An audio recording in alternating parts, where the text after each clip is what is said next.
So I've had my YouTube channel for about 2 years now, and let me share with you guys what I've learned about the YouTube algorithm. The YouTube algorithm doesn't care about how many subscribers you have. You could have 10,000, 20, 30,000. If it doesn't want to push your videos, it's not going to push your videos.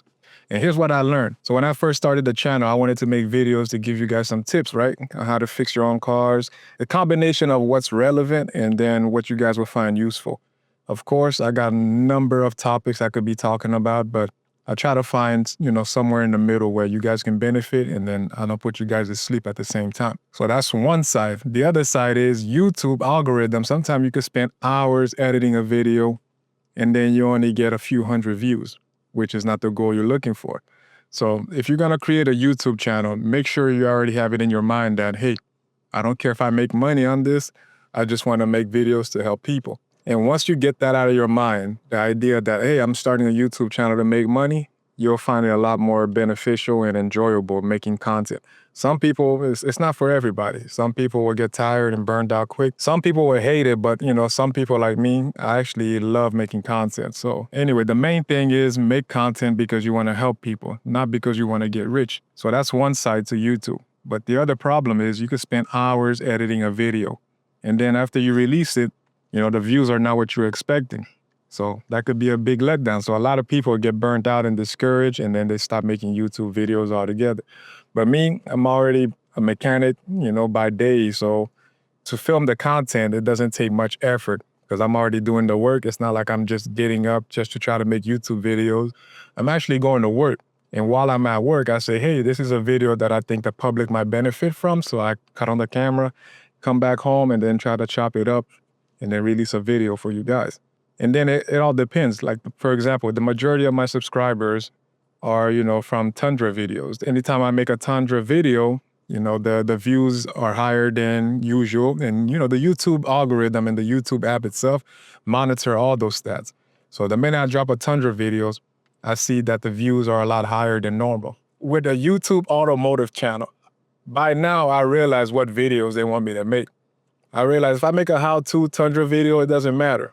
But the videos that seems to get a lot of clicks and views are the videos where you're bashing the manufacturer. Oh, this manufacturer sucks. Toyota product sucks now, it's going downhill.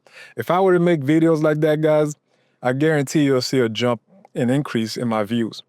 But honestly, I'm not really interested in making videos like that. I'll be honest, it was tempting at first.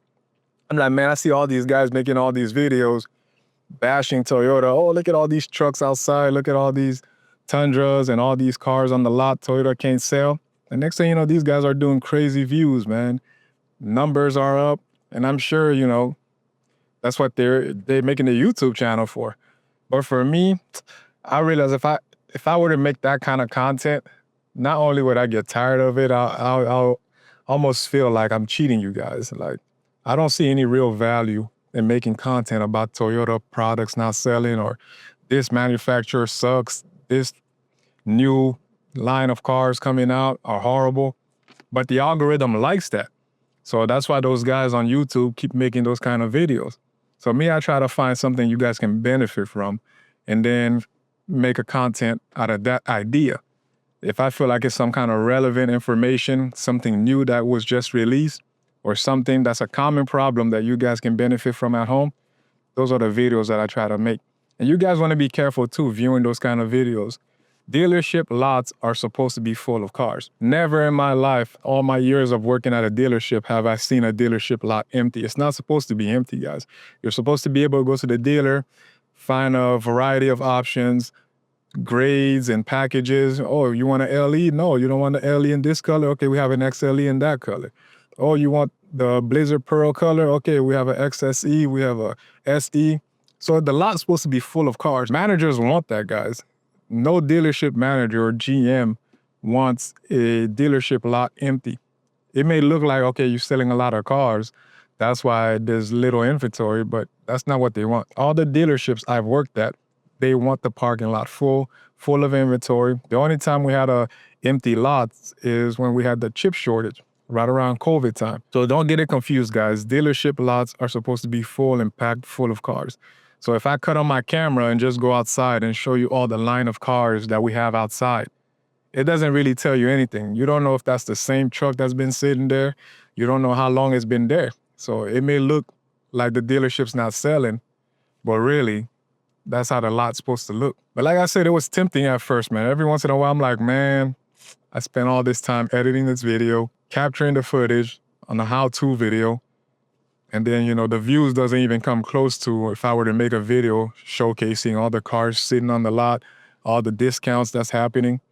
That one, that's misleading. That's not true, guys. But at the end of the day, I'm in it for the long run. So I'm not trying to make videos so I can get rich or make a lot of money and become a famous YouTuber. I'm just making videos because I see a need. Because I'm on YouTube all the time myself. Anytime I want to learn how to do something, hey, how to do this, blah, blah, blah, blah. And I'm searching stuff all the time on YouTube. So I'm like, man, if I could do the same thing for somebody else, it's a win-win, regardless of how many views it gets. And I see videos that I made maybe about a year and a half ago, like the Toyota brake light staying on. I'm still getting comments, people thanking me to this day. So that's why I make the YouTube channel. That's what keeps me going. It's not the views, guys. It's when you guys write me back, say, oh, snap, I benefited from this video. Oh, snap, thanks to your video, I fixed the problem. Or, now I know what's going on. Those comments are what keeps me going. It's not the views, it's not the likes, it's those positive feedback. So I'm gonna try to keep it going for you guys. And I suggest and I recommend anybody who has any kind of skills, knowledge, or anybody who's above 30 years old, with some basic life skills, some kind of knowledge, I suggest you get on YouTube. There's always something you can teach someone else. Just because you don't know everything, it doesn't mean you know nothing. You know something. So cut on the camera, get on YouTube and share your knowledge with somebody. Somebody out there is searching for that video and you might have the answer for it. But the YouTube algorithm determines a lot of those view counts and a lot of those things that you see on your home feed. It's really not in the creator's control. So even though you subscribe to my channel, sometime I'll release a video, it may not even appear on your home feed. Why? Because the algorithm is not pushing it. But if I were to make a video bashing manufacturers and bashing other creators and, some of the negative stuff, YouTube algorithm will push it. You'll see tons of impression. That's the way the algorithm is set up. Like I say, anybody I talk to, I always encourage them to try to get on YouTube. Not because you want to be rich or you want to make a lot of money and be famous, but because you want to help others. So even if you are a plumber, a nurse, or carpenter, something, maybe you remodel homes and kitchen, there's always some kind of information you can share with the public that we will benefit from. So I encourage anybody who, computer literate, who knows how to do basic editing to get on YouTube, or even if you don't know how to edit yourself, maybe hire somebody to edit your videos. Because the digital space is a huge market now, bigger than ever, and it's not going anywhere. You don't really see ads anymore on TV or on billboards. A lot of them are on social media. Companies are paying a lot of money to advertise on social media. So it's the time now to kind of capitalize on that and get on YouTube or even if it's not YouTube, just any social media and create content. Like I said, do it because you love it. Don't necessarily do it because you want to make money. So if you don't see the results you are looking for right away, what tends to happen for most people is they get burnt out and they're like, okay, I'm done with this. This is not for me. But do it because you truly want to help people. And then at the end of that, the blessings will come. But if you do it the other way, trying to make money and forget about trying to help people, it will show through your videos. And you probably got a good year or so of making content, and then you're going to see the algorithm playing games on you. Spent all day editing a video just to upload it, and you only have 40 views. That's going to discourage you. But again, if you have the right mindset going in to begin with, that 40 view, 50 views won't bother you because you're just going to leave your video there and get ready to work on the next one.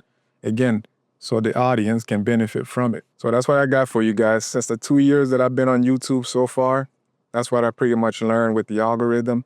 And I'm not going to let it force me into making the videos it wants me to make, because I would not be interested. I would lose interest in it quick. One, I'm not a comedian, so I'm not in it to try to make people laugh. I just want to make content that's useful and informative. And I'm not in it to bash any manufacturer. So I'm not going to get on there and say this product sucks or, don't buy this car, don't buy that. I just want to make some informative videos for you guys to benefit from. That's all I got for you guys today. If you found this video informative, don't forget to hit the like and subscribe button. As always, thanks for watching.